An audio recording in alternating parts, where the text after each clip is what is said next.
मामाक्षी से। Good morning मामाक्षी, आप बताएं ब्रोकरेज रिपोर्ट्स में कौन से सेक्टर्स हैं, स्टॉक्स कौन से हैं?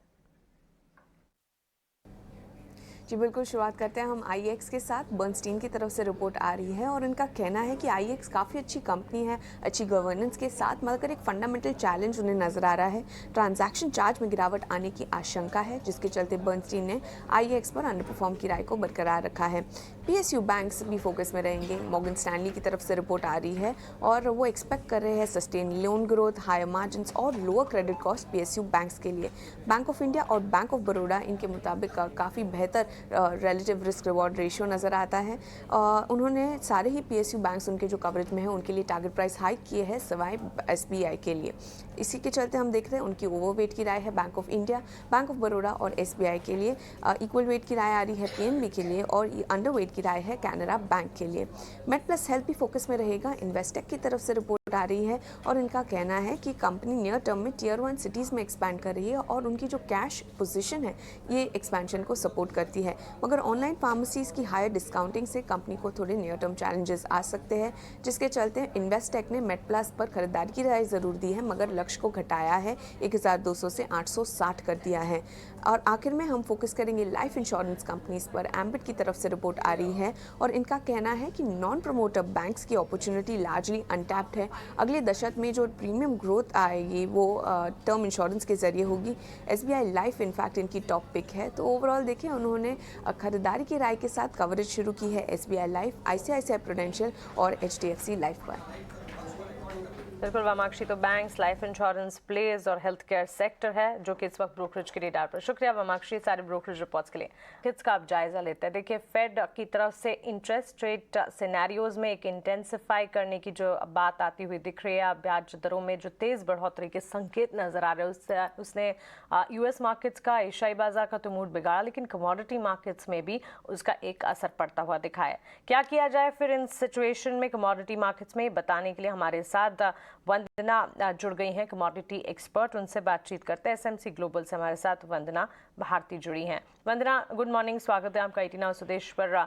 एनर्जी पैक से ही शुरुआत करना चाहेंगे, क्योंकि कच्चे तेल की चाल जहां पर हमने एक तेज उबाल देखा था, वहां से इस वक्त हम देख रहे हैं फेड दरों में तेज बढ़ोतरी की आशंका से गिरावट आई है। 3% की गिरावट, $88 पर जहां ब्रेंट क्रूड ट्रेड कर रहा था, इस वक्त हमने देखा $83 के आसपास भी लेवल्स दिख चुके हैं। क्या यहाँ से कमजोरी की एंटिसिपेशन करनी चाहिए? ये जो इकोनॉमिक इंडिकेटिव एक्शन है, ये एनर्जी पैक को और ज्यादा कमजोरी दिखाएगा? जी, गुड मॉर्निंग भानुसी। कल काफी शार्प नी जर्क रिएक्शन आया था मार्केट में और हम लोगों ने चौतरफा यहाँ पे बिकवाली आता हुआ देखा था और 105 से नीचे डॉलर इंडेक्स जाके फिर से एक रिकवरी दी थी और आज जिसकी वजह से हम लोगों ने फॉल आता हुआ देखा था। आज के दिन में मुझे लग रहा है कि ऑलरेडी इलेक्ट्रॉनिक ट्रेडिंग सेशन में यहाँ पे एक अपसाइड दिखा रहा है क्रूड में, तो जो भी लोअर लेवल्स बने हैं वहां से एक बाइंग जो है वो वापस आ सकती है। तो यहाँ पे क्रूड ऑयल में मुझे लग रहा है कि एक बार 6500 से ऊपर जाए तो यहाँ पे बाइंग साइड में ही रहना चाहिए। 6475 के करीब भी बाइंग करें। ऊपर की तरफ मानसी बिल्कुल रेजिस्टेंस है यहाँ पे 67 6800 का, उससे ऊपर स्टेबल होने के चांसेस अभी नहीं लग रहे हैं फिलहाल क्रूड में। और अगर एनर्जी पैक में नेचुरल गैस की बात करूं तो काफी ज्यादा यहाँ पे फॉल आ चुका है ऑलरेडी। एक गैप अप ओपनिंग देखने को मिलेगा यहाँ पे नेचुरल गैस में, क्योंकि काफी ज्यादा शार्प रिएक्शन आया था कल के मार्केट में और वहां पे मुझे लग रहा है कि सेलिंग ही करनी चाहिए, क्योंकि जो मेजर ट्रेंड अभी नेचुरल गैस में है वो सेलिंग साइड का है यहाँ पे। तो मैं यहाँ पे सजेस्ट करूंगी कि अगर नेचुरल गैस पे ट्रेड करना हो तो यहाँ पे 485 के करीब एक बार सेलिंग जो है वो इनिशिएट करना चाहिए। टारगेट जो होगा 460 का होगा, स्टॉप लॉस 495 का लगा के चल सकते हैं। तो एनर्जी पैक में क्रूड में तो बाइंग रिटर्न आएगी, लेकिन नेचुरल गैस में आपको एक सेलिंग रहेगा। क्या वंदना, इसी सिचुएशन को ध्यान में रखते हुए बुलियन मार्केट में क्या किया जाए? क्या बिकवाली या अब सोने चांदी की चाल पर भी नजर आएगी इन स्तरों पर, क्योंकि घरेलू बाजार में उठापटक है और ग्लोबल सेंटिमेंट्स भी हम देख ही रहे हैं, पुल बैक्स ऑफ कोर्स नजर आ रहे हैं? जी, कल सबसे ज्यादा रिएक्शन यहाँ पे सिल्वर में आया है और सिल्वर ने यहाँ पे काफी ज्यादा रिएक्ट किया है और जो फॉल था वो काफी डीप था। इनफैक्ट 1200 पॉइंट से ज्यादा एक फॉल था। तो ओवरऑल हम लोग ये बात हमेशा 18 आउट स्वदेश पे बोल रहे थे कि 54,000 जो है वो काफी बढ़िया यहाँ पे रेजिस्टेंस है। इससे ऊपर यहाँ पे कमोडिटी को टिकना थोड़ा सा यहाँ पे मुश्किल हो जाएगा, क्योंकि अभी फिर से इंटरेस्ट रेट बढ़ने का समय आ रहा है। तो मेरे ख्याल से यहाँ पे सिल्वर में आज एक थोड़ा सा पुल बैक आएगा, लेकिन टिकाऊ यहाँ पे नहीं लग रहा है वो। तो मैं यहाँ पे सेलिंग साइड में ही रहना प्रेफर करूंगी। मुझे लग रहा है कि 53,450 के लेवल पे एक बार सेलिंग करनी चाहिए। प्राइसेस कूल डाउन होके एक बार 53,100 के करीब आएंगे, तो स्टॉप लॉस लगाना होगा 53,600 के करीब का। सिमिलरली मुझे लग रहा है मानसी, सिल्वर में एक गैप अप ओपनिंग हम आता हुआ देख सकते हैं, क्योंकि 1200 पॉइंट का फॉल था, लेकिन यहाँ भी स्ट्रेटजी सेम रहेगी, अपसाइड पे यहाँ पे सेलिंग करना चाहिए। तो कहीं ना कहीं 6500 500 मेरा एक फेवरेट लेवल रहेगा जहाँ पे सेलिंग इनिशिएट करना चाहिए। टारगेट अगेन यहाँ पे 6500 का होगा।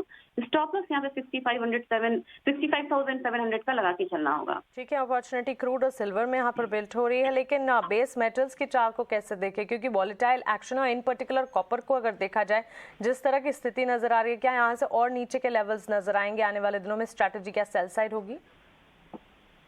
जी, यहाँ पे मुझे लग रहा है कि एक तो था कि चाइना रीओपन हो रहा है और डॉलर इंडेक्स में फॉल था, जिसकी वजह से हम लोगों ने काफी ज्यादा अपसाइड आता हुआ देखा था, लेकिन सारे जो ग्लोबल मैन्युफैक्चरिंग डेटा है वो यहाँ पे नेगेटिव है। यूएस ने भी कंफर्मेशन दिया है, इनका भी डेटा नेगेटिव था, तो अब यहाँ पे इस फॉल जो है वो मुझे एक्सपेक्टेड है। कॉपर में 700 पे सेल करना चाहिए, 685 का टारगेट होगा, स्टॉप लॉस 707 का लगाना होगा। जिंक में सिमिलरली मुझे लग रहा है अगर 291 आता है तो हायर साइड पे यहाँ पे सेलिंग करनी चाहिए। नीचे की तरफ मुझे लग रहा है कि प्राइसेस जो है वो करीब करीब 10 रुपए नीचे तक का जो प्राइस है वो यहाँ पे दिखा सकता है। तो दोनों ही काउंटर में मुझे यहाँ पे सेलिंग लग रही है बेस मेटल में। एब्सोल्युटली। वंदना, आपका शुक्रिया हमारे साथ जुड़ने के लिए, कमोडिटी मार्केट्स पर अपना अपडेट हमारे साथ शेयर करने के लिए। तो एनर्जी पैक में क्रूड में खरीदारी के मौके नेचुरल गैस को बेच के चल सकते हैं, वहीं बेस मेटल्स में कॉपर में एक सेल कॉल इनिशिएट करने की राय इस वक्त वंदना की तरफ से स्ट्रैटेजीज आती हुई। कमोडिटी मार्केट्स का ये जायजा हुआ, लेकिन